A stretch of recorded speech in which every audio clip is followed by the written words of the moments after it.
please stop watching any content that criticizes the government.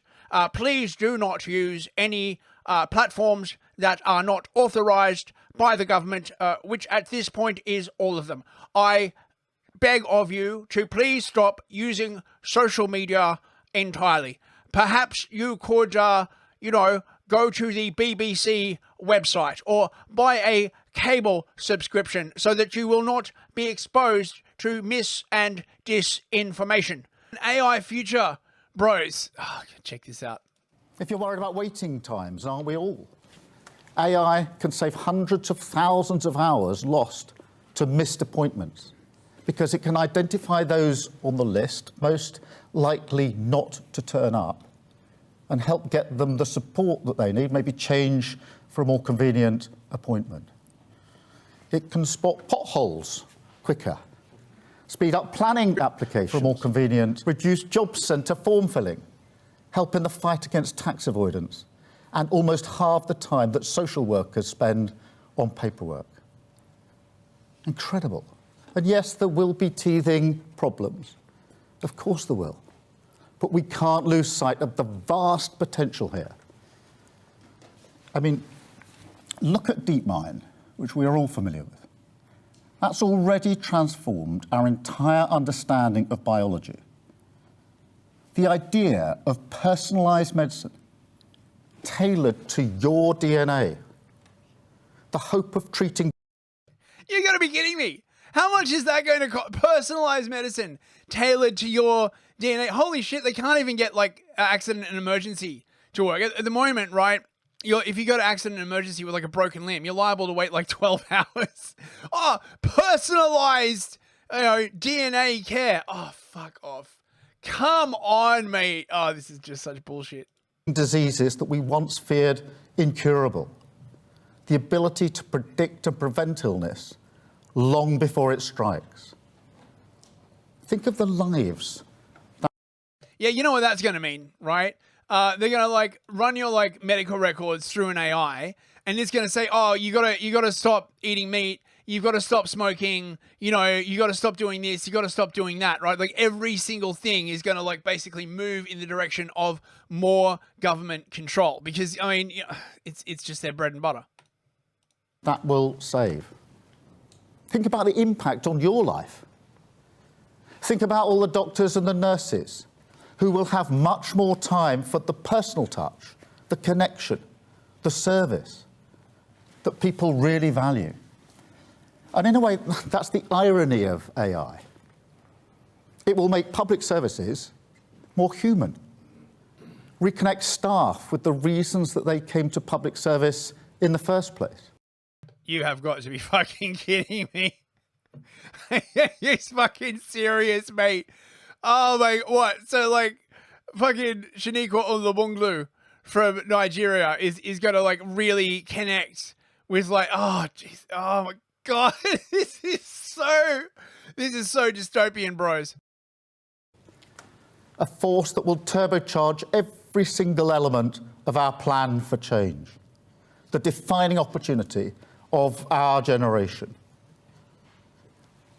Now, I do understand that change on this scale and at this speed can be worrying, particularly when experts warn about safety risks. Oh, yeah.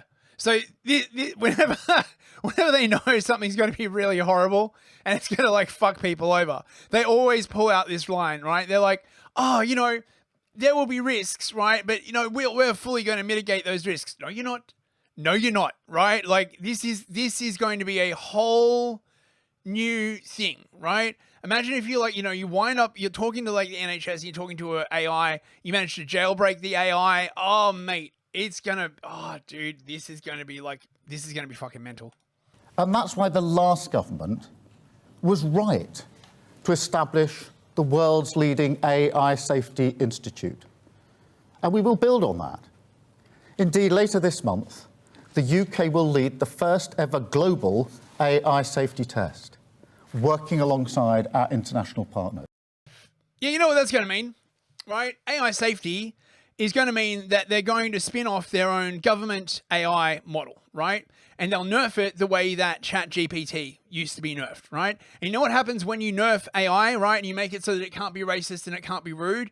It starts going crazy. It hallucinates more and more, right? And you get poorer and poorer results, right? And oh my God, this is going to be such a shit show. So be in absolutely no doubt, we will make sure that this technology is safe. But I don't think that's the limit of what the state should do. And that's where I disagree. Starmer doesn't believe in limits on what the state should do. Well, colour me shocked, boys. Colour me shocked. A socialist doesn't think there should be limits on what the state can do. Wow, what a controversial position there. Commie says what? With the last government, we shouldn't just focus on safety and leave the rest to the market. Government has a responsibility to make it work for working people. Oh, mate, in a dark dystopian future, there is only AI. you can't talk to an actual human, right? And if you say, like, if you get mad with the AI, right, it'll like cut your access for 20 minutes, right? Or you'll get like responses like, as a large language model, right, I can't possibly speculate on like why you may have been stabbed. Oh, dude, this is going to be freaking awful. No, so this is the plan. Of course, the BBC was like shilling for this. PM plans to unleash AI across the UK to boost growth. Yeah, but I mean, it's not going to boost growth, right? I mean, they're going to attract like a few countries by selling off countrywide data, right? So, for example, they've already done a thing basically where they can sell off all your NHS data. If you didn't opt out of it, too late, right? Sucks to be you. But basically, I mean, presuming if they did honor those requests, which they might not have. But essentially, they now have these huge data sets of medical information that they can now sell to these large companies to train AI off. And this is what they're going to do, right? This is how they're going to encourage investment. Artificial intelligence presents a vast potential. It's vast. For rejuvenating UK public services, Prime Minister Keir Starmer said on Monday. Oh, fuck me. The AI Opportunities Action Plan is backed by leading tech firms. Yeah, I bet it fucking is. Some of which have committed $14 billion towards various projects, creating 13,250 jobs. Yeah, you're going to need more than that, right, aren't you? But the government faces questions over how much time and money will be needed to make its vision a reality. You're going to need infinite money and infinite time because it's government, right? The plan includes proposals for growth zones, where development will be focused and suggests the technology will be used to tackle issues such as potholes. How are you going to have AI growth zones when energy is like the most expensive in the developed world? AI needs a lot of energy, right? Like, oh, this is just so fucking... While estimates from the IMF support the claim that AI could increase productivity, it also says that changes may come gradually. Oh, fuck my God. The government has tasked some guy, the AI advisor, with creating a UK action plan supporting the growth of AI and its use in public services. Oh, fuck me. They are now being implemented. Among these is the UK to invest in a new supercomputer to boost computing power. Who's going to pay for it? You know, the amount of energy that thing is going to consume is going to be insane. Marking a change in strategy after the Labour government ditched the previous government's plan for a supercomputer at Edinburgh University, something that Tony Blair wanted, by the way, as well. Blair came to Starmer and he's like, you've got to keep doing that. And Starmer's like, I don't need you, Tony. Don't ever piss off the Dark Lord, bros. Starmer said AI will drive incredible change. You mean change for the better? Or just change? Things will be different. You mean different better or different worse? Just different, right? It has the power to transform the lives of working people. Transform them how? Transform them for the better? No, we're gonna transform them. Oh my God, fucking hell. So Sunak, the previous government was a bit cagey on AI. They were basically like, yeah, you know, if people jailbreak these systems, like we've got no idea what kind of like horrible shit could like go on. Probably the safe move. to be honest. Now they're sort of, they're basically putting safety on the back burner. I mean, presumably because they've got to get to the totalitarian vision of 2030 like as soon as fucking possible. Right. So here's the list, bro. Are you ready? Are you ready to be transformed? Here's the list. AI will be used by the public sector to enable its workers to spend less time doing admin and more time delivering services. Okay, I can see a lot of potential wrongs in that, but okay, at least that is possibly feasible. Several AI growth zones around the UK will be created involving big building projects and new jobs. You're still not going to fix the energy prices though. So, why would they want to come to the UK to build these things? AI will be fed through cameras all around the country to inspect roads and spot potholes that need fixing. So you're going to create a massive camera network all over the UK to spot potholes. Yeah, I'm I'm pressing X to doubt. I mean, it may be, but they're going to use it for other stuff as well, obviously. Teachers and small business owners were highlighted as two groups that could start using AI for things like faster planning and record keeping. I think you'll find they're already using that. Fucking teachers and small business owners. Oh my God. AI is already being used in UK hospitals for important tasks such as diagnosing cancer more quickly and will continue to be used to support the NHS. Well, if it's already being used, then why do they need more of it? I mean, Oh my God. So basically, they're trying to basically sort of placate the international markets by saying, oh, we're going to have growth because we're going to be AI superpower. I don't think people are going to buy this, honestly. They're still talking about DeepMind. DeepMind was ages ago, mate. Like, DeepMind was a long, long time ago.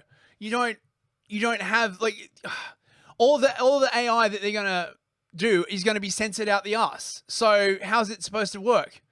And of course, this is the electricity price at the moment. It's about £96 per megawatt hour. If we go back to 2016, the average was 49.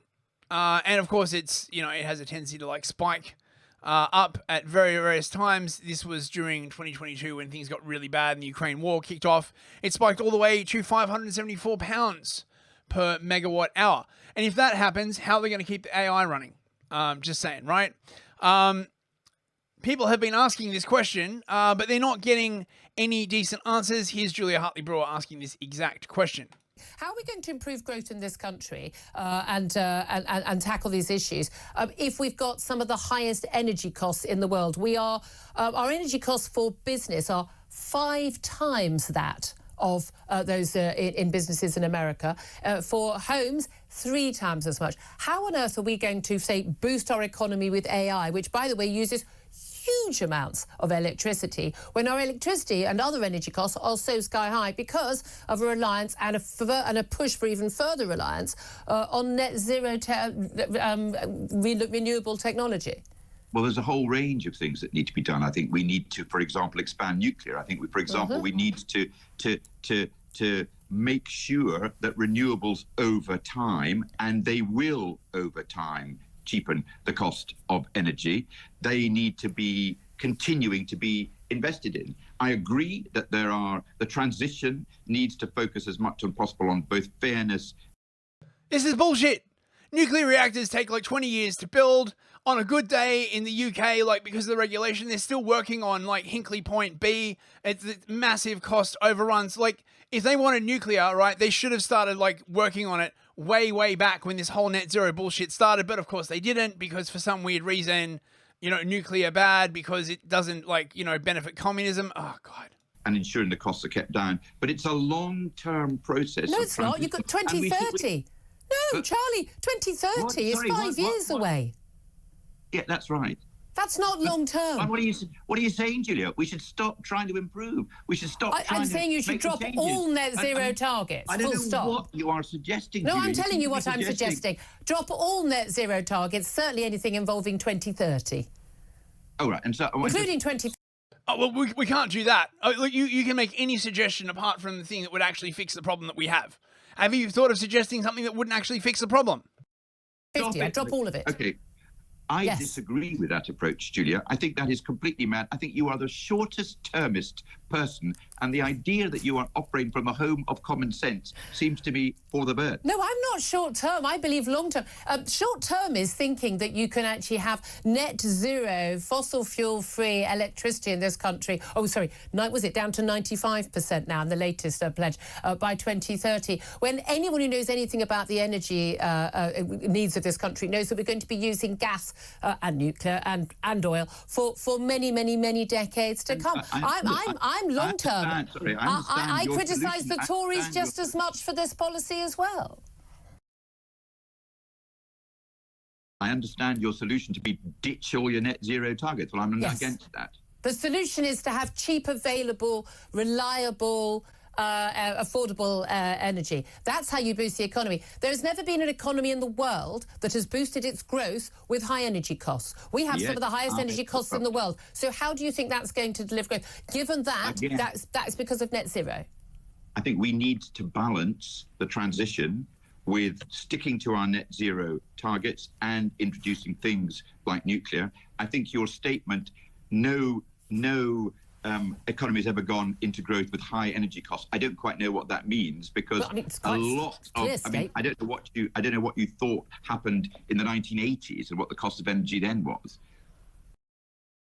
Cost of energy in 1980s was quite low. You know, just to answer this fuckwit, but of course he's not going to say. And just a little feel-good clip here at the end.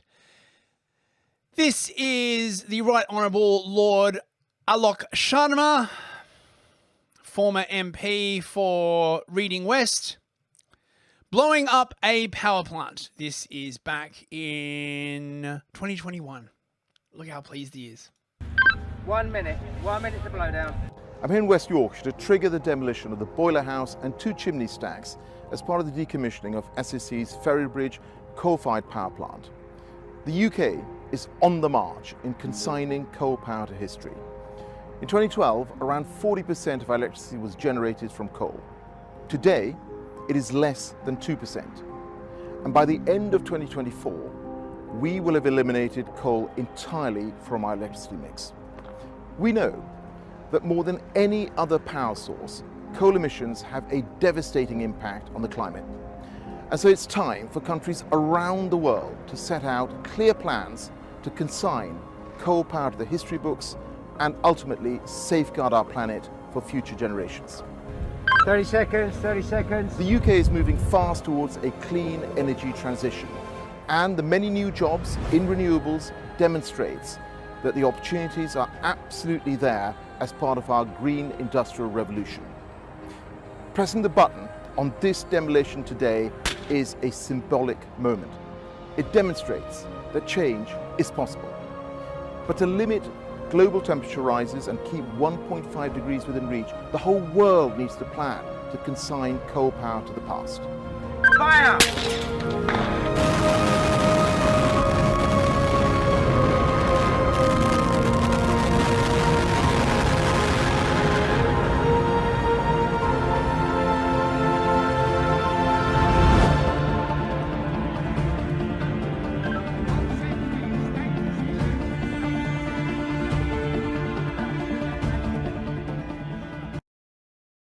Jesus